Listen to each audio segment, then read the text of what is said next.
Централни вести, добро вечер и ви благодарам што сте на Канал 5. Еве ги насловите. Билатералните блокади не смеат да бидат пречка за евроинтеграциите. Порака од шефот на македонската дипломатија пред самитот во Брисел. Жално е тоа што и се прави на нашата држава повеќе од 30 години во делот на билатералните блокади. Обвинетиот во Синџир Љупчо Пецов се предаде и наместо во ефективен заврши во куќен притвор. Пријавил влошена здравствена состојба. Советот на јавните обвинители утре ќе избира ВД државен јавен обвинител. За објавување на огласот за избор на нов се чека одлука од владата. 54 актуелни и поранешни градоначалници не ја пријавиле имотната состојба до антикорупцијска. Им бидат издадени прекршочни платни налози, доколку истите не ги платат по предвидениот рок, се поведува прекршочна постапка. Собранието ја усвои антимигрантската резолуција на власта. Пратениците од СДСМ не присуствуваа на седницата. И понатаму тврдат дека мигранти во земјава ќе има. Планот е прво избори, а потоа мигранти во Македонија нормално за пари.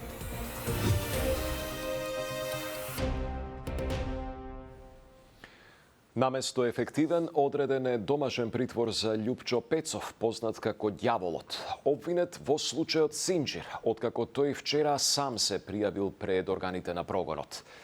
Неговата одбрана доставила документи за влошена здравствена состојба, а предавањето на Пецов следува по апсењето на неговиот адвокат и поранешен државен правобранител Фехми Стафа, поради примање подкуп токму за случајот во кој што е обвинет Пецов. Маја Стојановска. Од бегство, наместо во ефективен како што првично бараше обвинителството. Осумничениот во случајот Синџир за финансиски криминал Љупчо Пецов Ѓаволот заврши во домашен притвор со 24-часовен надзор. Од кривичниот суд информираа дека Пецов, кој 2 години беше недостапен за органите, вчера доброволно се пријавил пошто бил спроведен пред судија на претходна постапка. Од основното јавно обвинителство за гонење на организиран криминал и корупција сега предложиле, а судот прифатил Пецов мерката притвор да ја издржува во домашни услови, имајќи предвид дека самиот се пријавил, доставил медицинска документација за влошена здравствена состојба, но и поради индиции за ризик по неговата лична безбедност во притворот. Ценијќи ги истакнатите околности, како и околностите што укажуваат на сериозни влијанија врз постапката и влијанија врз лицето, фактот дека лицето доброволно се пријавило и ги предало 2 патни исправи што ги поседува и индициите што укажуваат дека со спроведување на обвинетиот во притворското одделение не може да се гарантира неговата лична безбедност. Јавниот обвинител на закажаното рочиште пред судијата на претходна постапка го измени предлогот и предложи да му биде определена мерка куќен притвор со 24-часовен надзор, со која може да се обезбеди неговото присуство во понатамошниот дел од постапката. Доброволното предавање на Пецов доаѓа неколку дена откако беше уапсен неговиот адвокат и поранешен државен правобранител Фехми Стафа. Тој заврши во притвор како осумничен за примање подкуп, за да влијае кај судија во апелацијскиот суд Скопје. На Пецов да му биде заменета мерката ефективен со куќен притвор. Во меѓувреме апелацијскиот суд го објави целосното образложение на решението, со кое претходно беше одбиена жалбата предложена од неговиот адвокат Фехми Стафа, со која Пецов бараше укинување на мерката притвор. Во решението е наведена и судечката тројка која постапувала по жалбата, односно судиите Ѓоко Ристов, Габриела Гајдова и Лидија Зимбовска. Во собранието ја чекаат одлуката на владата за објавување оглас за избор на нов државен јавен обвинител, откако Коцевски вчера сам си поднесе оставка непосредно пред седницата на која што требаше да биде разрешен. Во меѓувреме Советот на јавните обвинители најави дека утре на седница ќе избира ВД државен обвинител на местото на Коцевски од редот на обвинителите во јавното обвинителство. Михајло Видимлиски.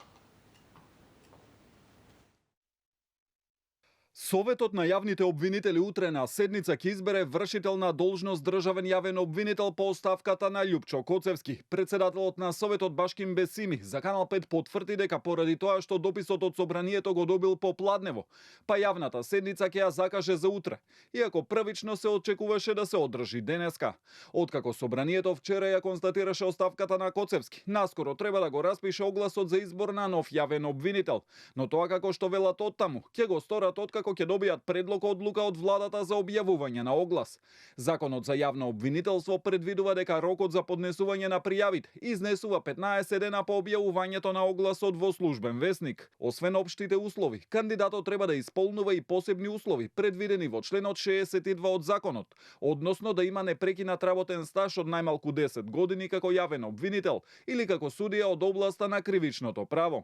Од кандидатите кои ги исполнуваат законските услови и добиле позитивно мислење од Советот на јавните обвинители, владата избира еден и ќе го предложи до собранието. Премиерот Мицкоски уште минатата недела најави транспарентен процес за избор на нов државен обвинител. Од владата денеска вела дека се работи за процеси за кои навремено ќе информираат. Ве информираме дека постапките се предвидени во законски одредби и како влада ќе постапуваме во согласност со истите. Велат оттаму, процесот за избор на нов државен обвинител се очекува да заврши за околу 2 месеци, но може и да се искомплицира, доколку Советот на јавните обвинители не даде позитивно мислење за ниту еден кандидат. Во таков случај, како што предвидува Законот за јавно обвинителство, владата нема основ да предложи кандидат, па ќе му предложи на собранието да распише нов јавен оглас. Со 65 гласа во собранието, попладнево беше изгласана резолуцијата за осуда на манипулациите на опозицијата и за потврда на политиките против нелегалната миграција, поднесена од ВМРО ДПМН Вреди и Знам. Пратеничката група на СДСМ и денеска не присуствуваше во собраниската сала, а од партијата претходно порача дека СДСМ нема да биде соучесник во национално предавство. И понатаму тврдат дека во земјава ќе се примаат мигранти за пари. Деталите ги има Сања Трајковска-Ставров. Констатирам дека собранието ја донесе резолуцијата за осуда на манипулациите на опозицијата и за потврда на политиките против нелегалната миграција. Со 65 гласа за, а 5 гласа против, владеачкото мнозинство го усвои документот за осуда и тврдења дека мигранти во Македонија нема да има, поднесен од ВМРО ДПМН без присуство на опозицијската СДСМ. Владата никогаш не побарала, не договорила и нема да дозволи изградба на мигрантски кампови или трајно сместување на мигранти. А со оваа резолуција се става крај на сите шпекулации, кажа во образложението координаторот на пратеничката група на ВМРО ДПМН Никола Мицевски. Во општество како што е нашето, мултиетничко, неодговорното ширење на страв може да има сериозни последици врз стабилноста, толеранцијата и соживотот помеѓу граѓаните.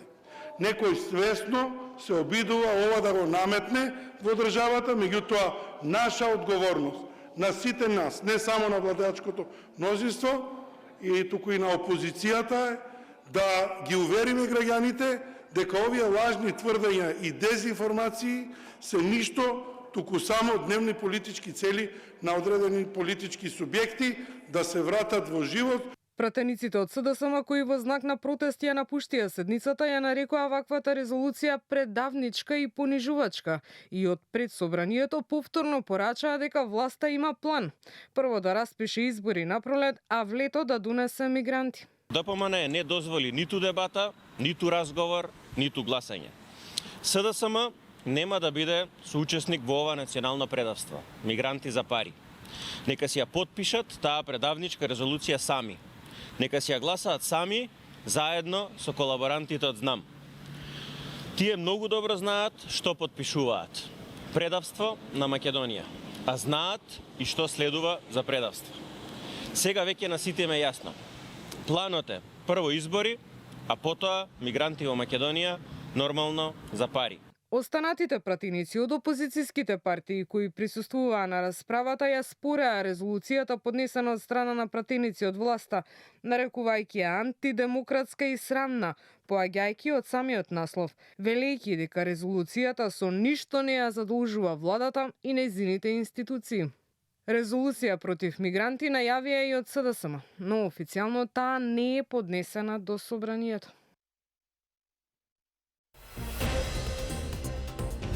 Почнаха да се бијат сашто в залата. Виждам така че ако може и това да бъде. Тепачка во бугарското собрание. Пратеници разменуваа вербални и физички напади во пленарната сала. Седницата прекината.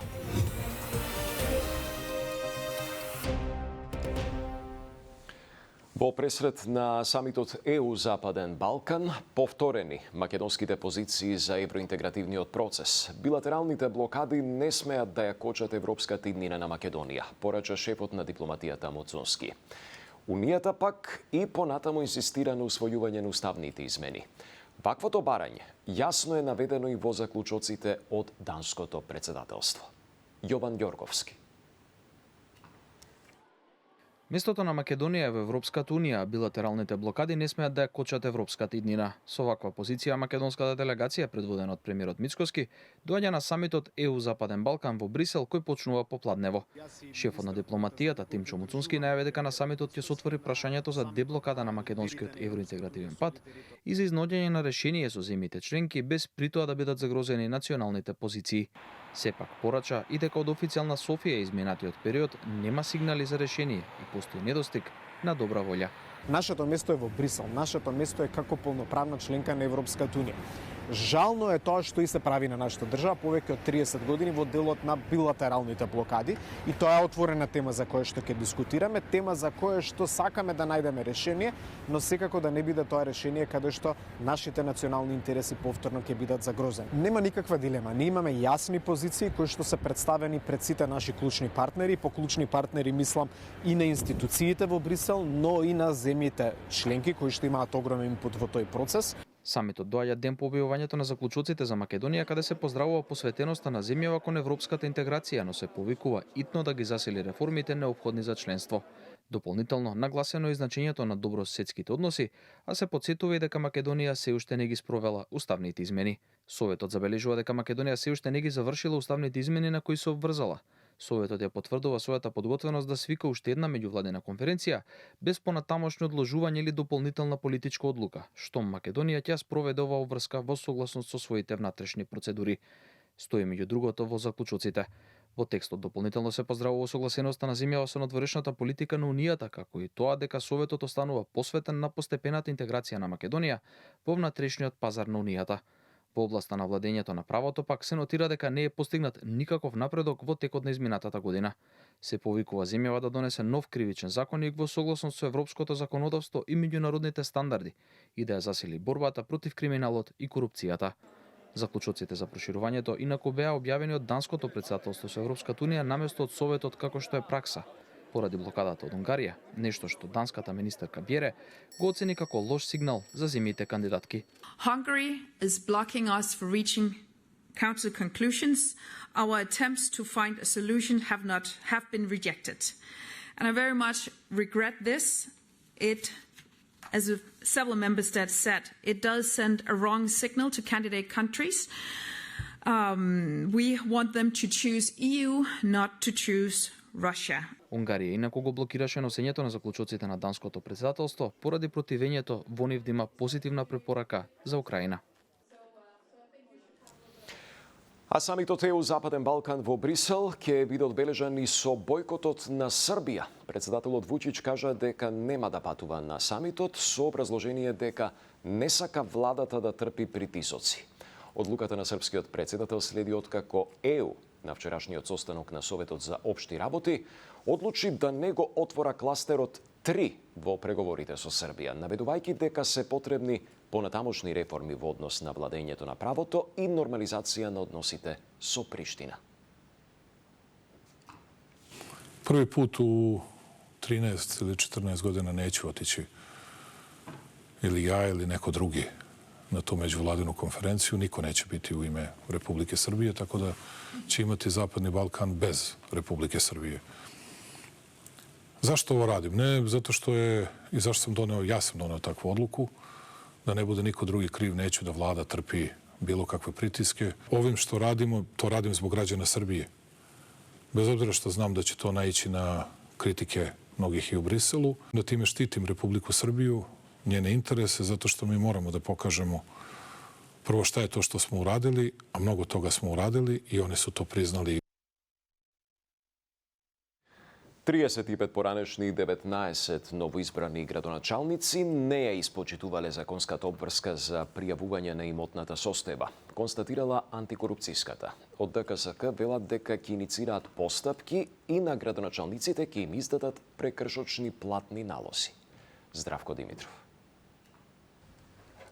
Вкупно 54 градоначалници не доставиле изјави за нивната имотна состојба, информираа од Државната комисија за спречување корупција. Тие објавија два списока. На првиот фигурираат 35 мина градоначалници на кои веќе им завршил мандатот, но не ја испочитувале законската обврска, додека на вториот 19 мина новоизбрани градоначалници. На списокот на екс-градоначалници можат да се видат имињата Данела Арсовска, Костадин Костадинов, Тони Коњановски, Стефче Јакимовски. На листата новоизбрани пак имињата на Менди Ќура, Александар Јовановски, Бети Стаменковска Трајковска. На двата списока пак се наоѓаат неколку имиња, меѓу кои на градоначалниците на општина Штип Иван Јорданов, општина Шуто Оризари Курто Дудуш, Дарко Костовски на Бутел, но и претходниот градоначалник на Кисела Вода, а сега на град Скопје Орце Ѓоргиевски. Градоначалникот на град Скопје Орце Ѓоргиевски за Канал 5 вели дека неговата имотна состојба е непроменета откако станал советник во општина Кисела Вода до денес, но сепак ќе достави изјава до ДКСК.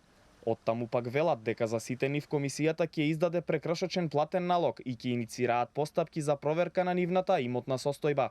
Значи за сите лица за кои констатирано дека не поднели изјава во предвидениот рок ќе им бидат издадени прекршочни платни налози, доколку истите не ги платат по предвидениот рок се поведува прекршочна постапка пред прекршочната комисија во ДКСК.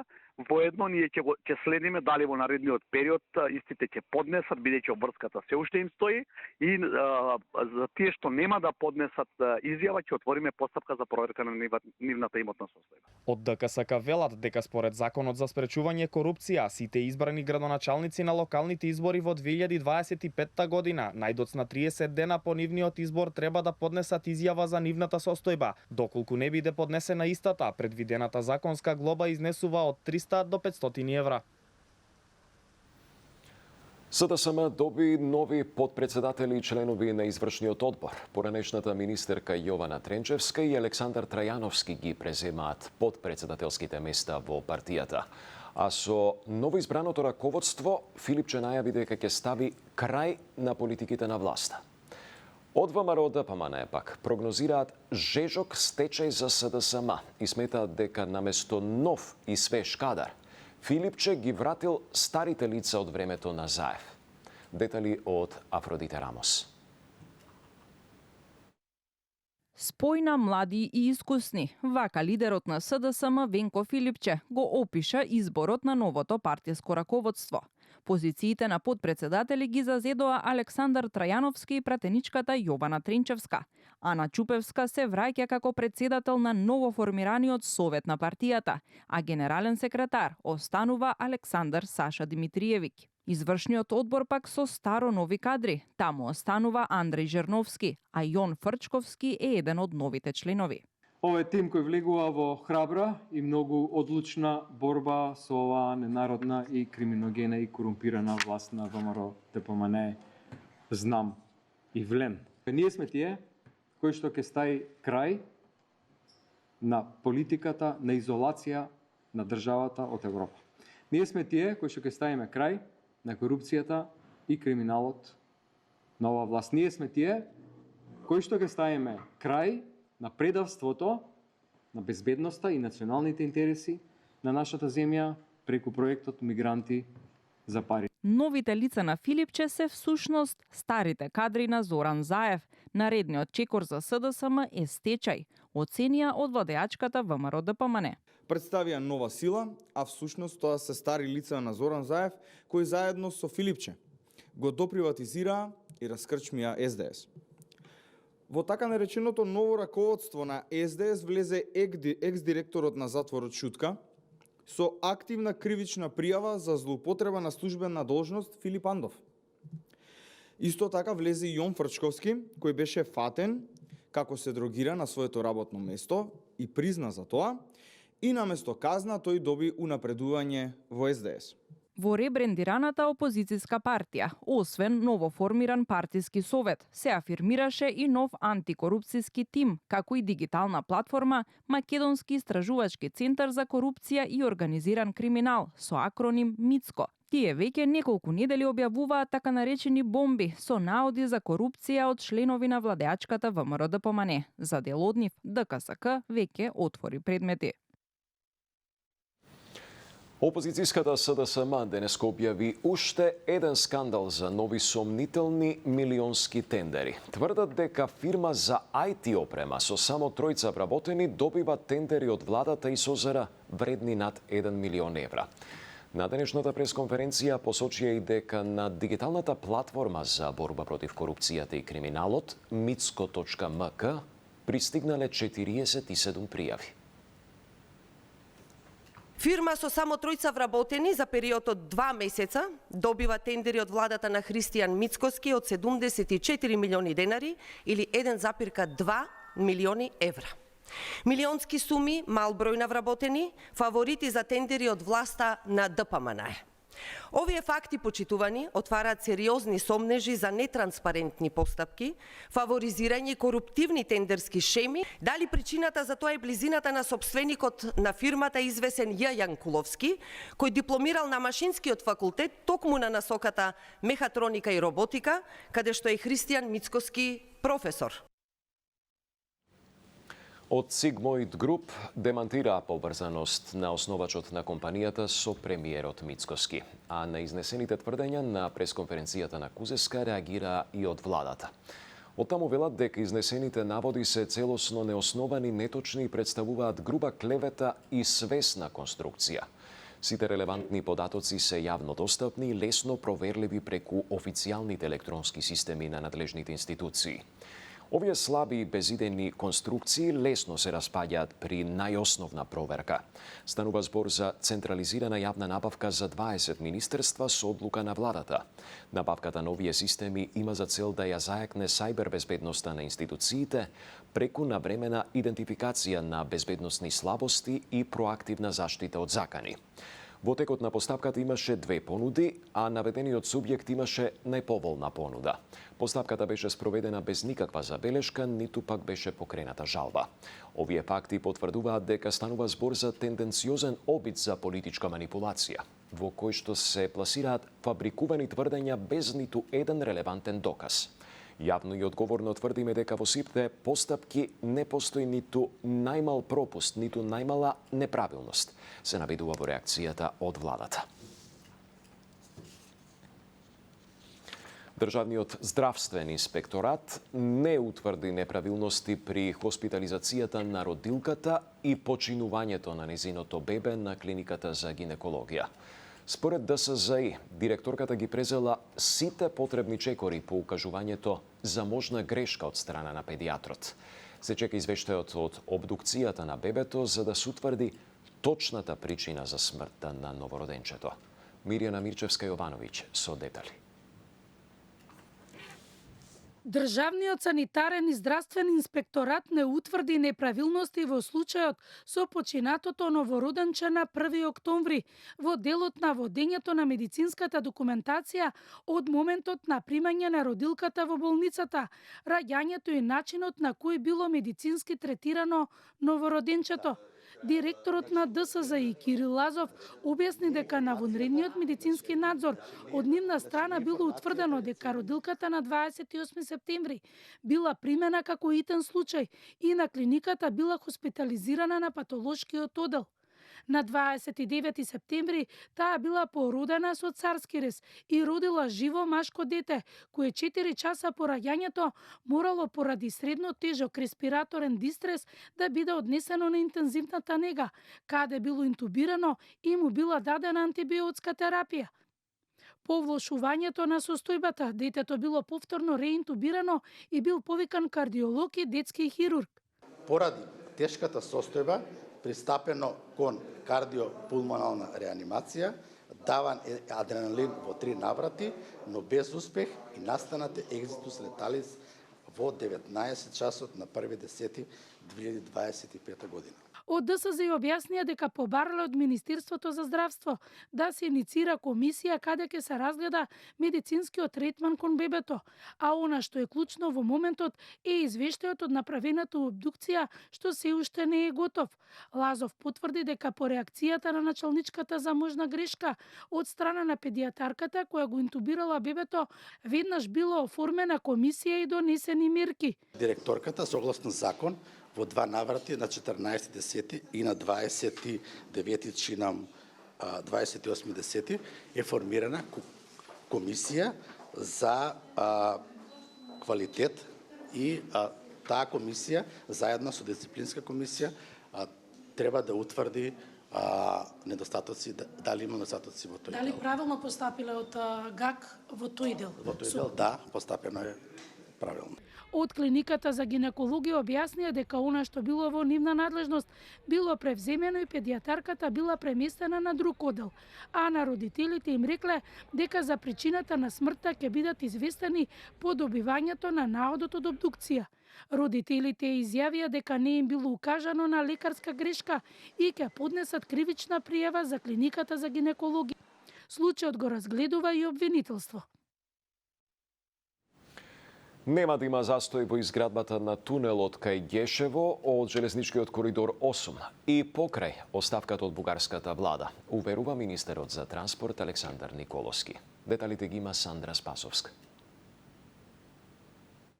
Нема да има никаков застој во реализацијата на железничкиот тунел дел од коридор 8 меѓу Македонија и Бугарија по оставката на целата бугарска влада, уверува вице-премиерот и министер за транспорт Александар Николовски. Најголема потврда според него е фактот што изминативе 2 дена во Софија имало и средби на техничко ниво меѓу директорите на двете железнички инфраструктурни предпријатија. Паралелно со коридор 8 Николовски вели во моментов се работат сите подготвителни активности што јавноста не ги гледа и на коридор 10. На брзата пруга од Табановце до Гевгелија до лето очекува да има и багери на терен, а како влада вели имаат избрано и банка, но детали не откри. Очекуваме Европската унија да даде 100% грант, имаме најава дека тоа ќе е преку механизмот СЕФА, кој што може да го користи Бугарија, не може да го користи Македонија, но треба внатрешна процедура да помине се Европската унија да ни го отворат и на нас. И тоа значи дека ние интензивно работиме со Бугарија на она што е договор. Банката е избрана, ние кажавме дека индикативна понуда избравме, сега во моментов работиме на конечна, паралел се работат овие подготвителни работи и како што кажав, до лето веќе ќе имаме багери на терен, а сето тоа во еден пакет ќе оди во собрание. На настанот по повод одбележување на 20 години постоење на Агенцијата за просторно планирање, директорот на агенцијата Александар Гелевски, меѓу другото рече дека се работи на изработка на новиот просторен план на Македонија кој треба да даде насоки за просторниот развој на државата. Во моментов агенцијата го има предадено нацрт просторен план. Се очекува планскиот период да биде до 2040 година. Во наредната година планираме да биде донесен предлог планот и исто да помине во собраниска процедура и да се донесува. Значи, просторниот план се носи неколку години, има изготвена методологија за постапката и процедурата како се носи. Во оваа фаза сега е изготвена само нацрт фаза и таа е предадена на разработка во Министерството за животна средина и просторно планирање. Новиот просторен план, како што беше посочен, исклучително важен пред се поради позиционираноста на земјава како природна крстосница меѓу југоисточна и централна Европа и геостратешката важност, која како што беше посочено произлегува од положбата на коридорите 8 и 10Д. Попусти до 70% на целиот асортиман во салоните на Сетек по повод 32-иот роден ден на компанијата. Годинава роденденот на Сетек се поврзува и со кампањата Blue December, која што ја слави моќта на дарувањето и можноста за блискост со техниката. Поволностите што се нудат не се само обични попусти, туку внимателно осмислени решенија за сите кои сакаат да израдуваат некој свој близок, со вистинска вредност, значење и впечаток. Веќе 32 години Сетек ја приближува технологијата до луѓето, правејќи го секојдневието поедноставно, поефикасно и порадосно, порачуваат од компанијата. 32 години ја доближуваме технологијата до луѓето, правејќи го животот поедноставен и полесен. Оваа година роденденот го поврзуваме со кампањата Blue December, Тоа е месец кога се подарува меѓу блиските, па така и Сетек по повод својот роден ден на своите верни потрошувачи има возможни попусти кои што се навистина големи и се движат и до 70%. Асортиманот на продукти кои што можете да го најдете во Сетек е навистина голем. Тука може да ги најдете сите светски брендови, почнувајќи од Samsung, Apple, Midea, Горење, Hisense, TCL и така натаму. И ги повикувам сите потрошувачи да се уверат во овие големи попусти кои што ќе траат до понеделник, 22 декември, да поминат во некој од нашите салони, да се уверат во роденденските попусти и да го искористат за подарување. Останувате и во продолжение на Канал 5, следува Само вистини со Видиновски. Пријатна вечер.